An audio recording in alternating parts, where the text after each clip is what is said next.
tongue twister.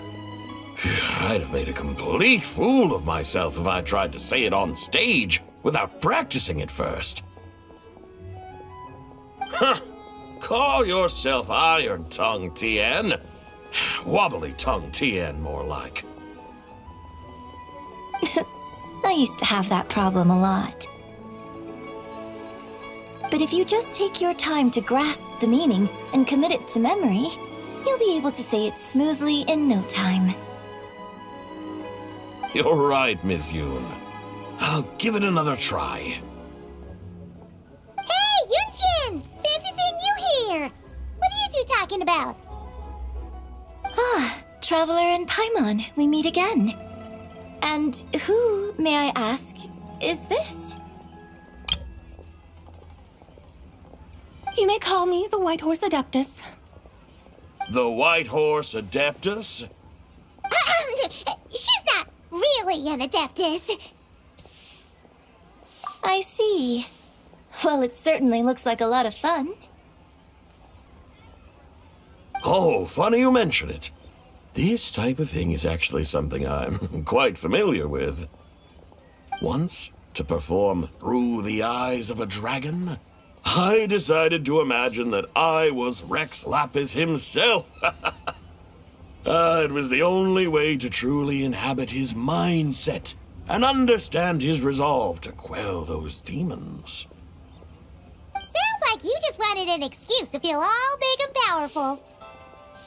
Hey, that's... You just don't understand how inspiration works. You're one to talk. Paimon's traveled all over with the Traveler, and she's seen things that would make your jaw drop. All right, then.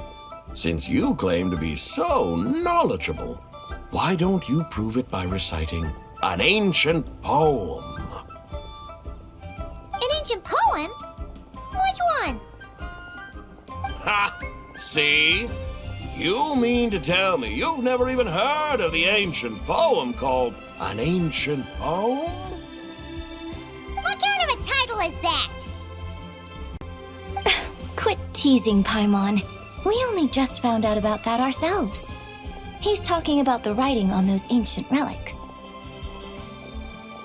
When we first saw it, we couldn't figure out what it all meant. So in the meantime, we decided to just refer to it as an ancient poem.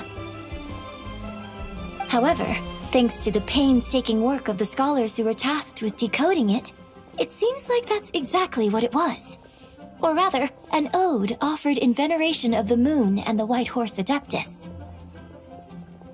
Oh yeah! Didn't Kuching mention that before? It's got something to do with Long Gone, right? That is correct. The Ministry of Civil Affairs has issued a notice stating that, although it is true that the moon may disappear tonight, we should be in no danger. In other words, there's nothing to fear. But if you're worried, we can always take a leaf from the Book of the Ancients. By reciting this poem, I mean, and calling for the White Horse Adeptus's aid. If we do that, I'm certain she'll protect our moon and keep us safe. Seriously? Paimon has to get a look at this. Under moon eternal, in radiant night, a maiden grants silk, soft and light? What in Tibet's that supposed to mean? Under moon iridescent, in night divine, blah blah blah, something cloth so fine. Something about fields being plowed, something else about seeds being sown from the earth. Seriously? What is this? The fields are plowed, the seeds are sown, and from the earth, life is grown. Whoa! You did that without even looking! Bravo! Bravo! We have an expert in our midst. Looks like this young lady really does know her role inside out. If I didn't know any better, I'd have taken her for the real deal. That's because I am the real deal. That's the spirit.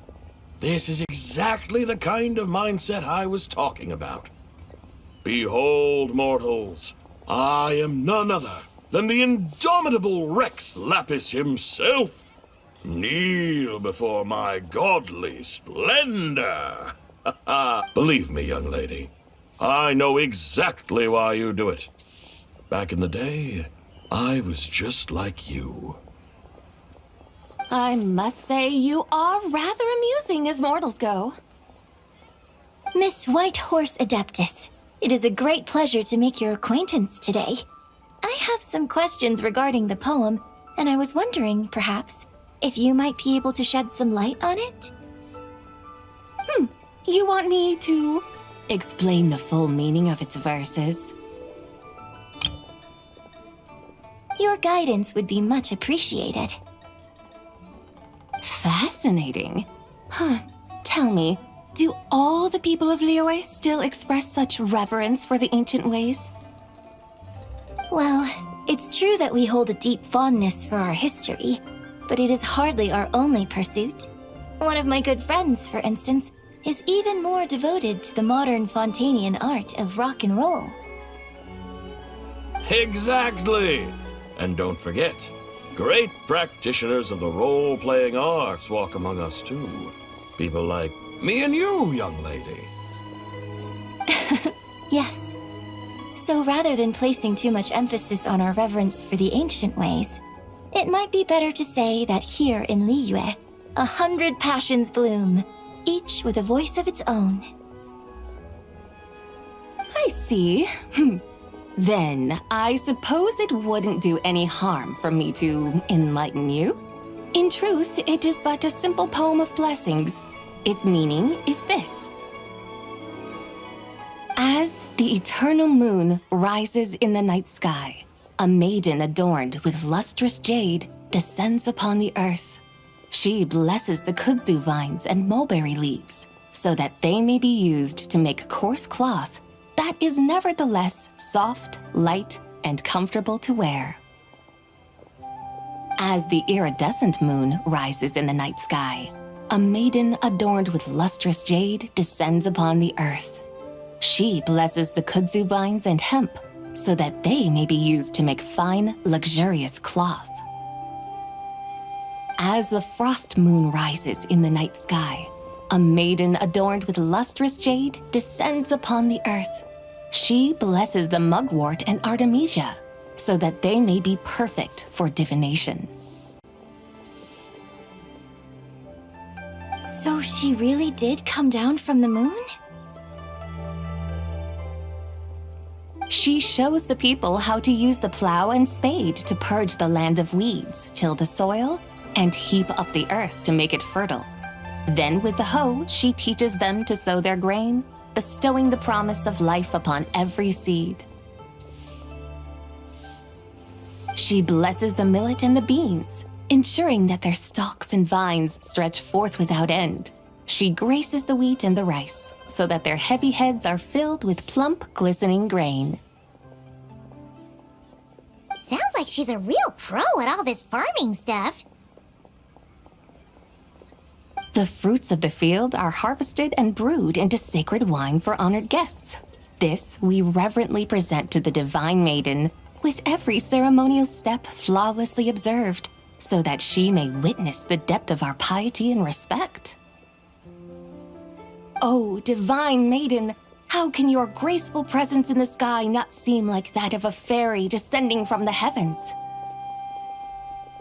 Oh, divine maiden, how does your pure and radiant form not resemble the guardian spirit of our land? I send my heart's desire, ascending to the heavens, beseeching you to grant us good fortune and blessings in the coming year. Huh? So, that's what it's supposed to mean? I find myself speechless, moved beyond the power of words to convey. Oh, young lady, you have shown me the heights to which a true role player might aspire. A truly remarkable performance. I did not anticipate that anyone could unravel this poem with such depth and clarity, and so soon after the Ministry of Civil Affairs noticed, too. I'd even begun to consider myself somewhat versed in the matter, but as they say, there's always someone more knowledgeable out there. Allow me to extend my thanks to you, Miss Whitehorse Adeptus. You are far too humble, young one. I must confess, it is I who have been surprised, not only by you, but also by this Liyue harbor of the present day. Ah, so you're not from Liyue. And what, may I ask, has surprised you about it? Oh, it's nothing really. Just some old memories scattered here and there. Very well, my guides. I suppose it is time we set forth on the next part of our excursion. I'd like to go see that wharf now. What say the two of you? No problem. We'll take you wherever you want. Oh, leaving so soon? Before you go, allow me to introduce myself. I am Yunjin, director of the Yunhan Opera Troupe. May I ask your name in return?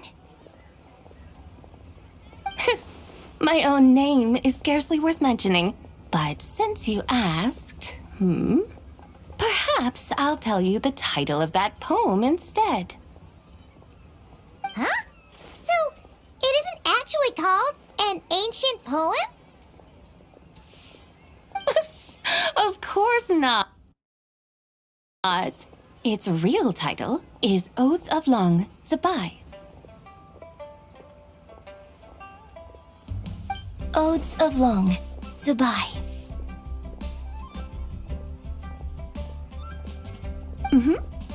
All right then, until we meet again.